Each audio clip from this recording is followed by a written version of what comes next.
తెలంగాణలో పంచాయతీ ఎన్నికల cinema repeat అవుతోంది. పురపోరులోనూ మెజారిటీ స్థానాలను హస్తం పార్టీ హస్తగతం చేసుకుంటుంది. ఉమ్మడి ఆదిలాబాద్ జిల్లాలో 10 మున్సిపాలిటీలతో పాటు ఒక కార్పొరేషన్ స్థానంలో ఎగిరేది కాంగ్రెస్ జెండానే అన్నారు మంత్రి జూపల్లి.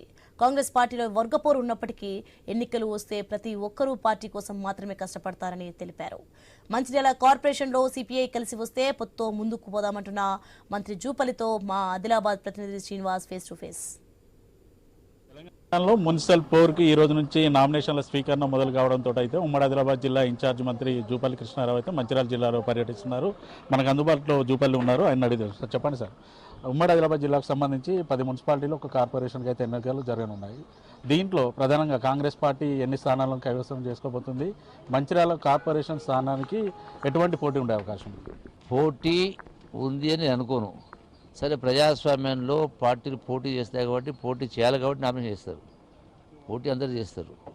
బట్ అల్టిమేట్గా రిజల్ట్ అనేది ప్రజలు కాంగ్రెస్ పార్టీ అభ్యర్థులకు పట్టం కట్టబోతూ ఉన్నారు.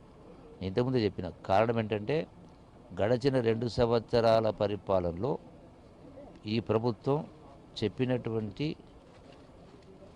అన్ని కార్యక్రమాలను కూడా ఒక్కొక్కటిగా అమలు చేసుకుంటూ వస్తూ ఉంది.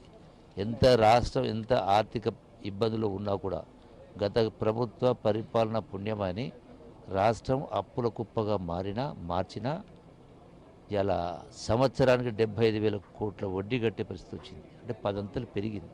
అయినా కూడా ఒక్కొక్కటిగా అమలు చేసుకుంటూ వస్తూ ఉన్నాయి. ఇప్పటికి 2 సంవత్సరాలు అయింది, ఇంకా 3 సంవత్సరాలు ఉంది. ఆ తదనంతరం మళ్ళీ 5 సంవత్సరాలు గవర్నమెంట్ వచ్చేటువంటి పరిస్థితి ఉంది. సో కాబట్టి ఎన్నికల గురించి మాకు పెద్దగా ఆందోళన లేకపోతే టెన్షన్ పరేషాన్ కావాల్సిన అవసరం లేదు. 100% కాంగ్రెస్ పార్టీ గెలవబోతా ఉంది. Thank you. ఉమ్మడి ఆదిలాబాద్ జిల్లాలో కూడా ప్రతి సెగ్మెంట్లో మున్సిపల్ ఎలక్షన్ జరిగే సెగ్మెంట్లలో గ్రూప్ వారు ఉంది. సీనియర్ నేతలకు టికెట్లు కేటాయించకుండా వలస వచ్చిన వారికి టికెట్లు కేటాయించడంతో కూడా బీజేపీ బీఆర్ఎస్ పార్టీలోనైతే కాంగ్రెస్ పార్టీ శ్రేణులు అయితే చేరుతున్న పరిస్థితి ఉంది. అది ఏ రకంగా చూస్తారు?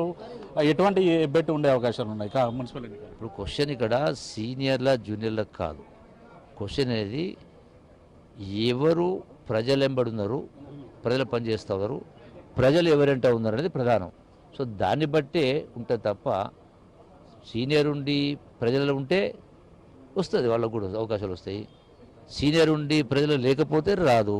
అంటే ఇటు రామకృష్ణాపూర్లో మీరు నిర్వహించిన కాంగ్రెస్ పార్టీ శ్రేణులతోటి సమావేశంలో అయితే ఏకంగా టికెట్లు అమ్ముకున్నారంటూ ఆరోపణలు కూడా చేశారు ఒక పక్షం నేతలు. ఎట్లా చూస్తారు? వాళ్ళపై ఏమైనా అంటే ఇటువంటి ఘటనలు కనుక పాల్పడితే ఎటువంటి చర్యలు ఉంటాయి? ఎక్కడో ఏదో ఒకటో సంఘటన జరిగిందో కూడా నాకు తెలియదు.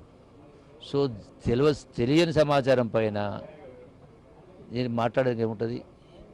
ఏ పార్టీ అయినా ఎవరైనా 4 కాలాల పాటు ప్రజల సేవలు చేయాలనుకున్నప్పుడు తప్పు చేసే వాళ్ళు శిక్షిస్తారు, మంచి చేసే వాళ్ళు ముందు తీసుకెళ్తారు. Thank you. మంచిర్యాల మున్సిపాలిటీకి సంబంధించి సార్, ఇటు కాంగ్రెస్ పార్టీతో పాటు సింగరేణి ప్రాంతం కూడా ఉంది. అందులో ఇటు సిపిఐ తోటి పొత్తుకు వెళ్ళే అవకాశాలు ఉన్నాయి. ఏ రకంగా? అవన్నీ స్థానిక పరిస్థితులు బట్టి స్థానిక పరిస్థితులను బట్టి ఉంటుంది. Thank you. చూడొచ్చు. అయితే కాంగ్రెస్ పార్టీలో వగ్గపోరు ఉన్నప్పుడు కూడా ఖచ్చితంగా గెలుపు గురాలకు మాత్రమే కాంగ్రెస్ పార్టీ నుంచి టికెట్లు కేటాయిస్తామంటూ ఇటు జూపల్లి కృష్ణారావు అయితే చెప్తున్న పరిస్థితులు అయితే ఉన్నాయి. వీడియో జర్నలిస్ట్ రమేష్తో శ్రీనివాస్, ఐ న్యూస్.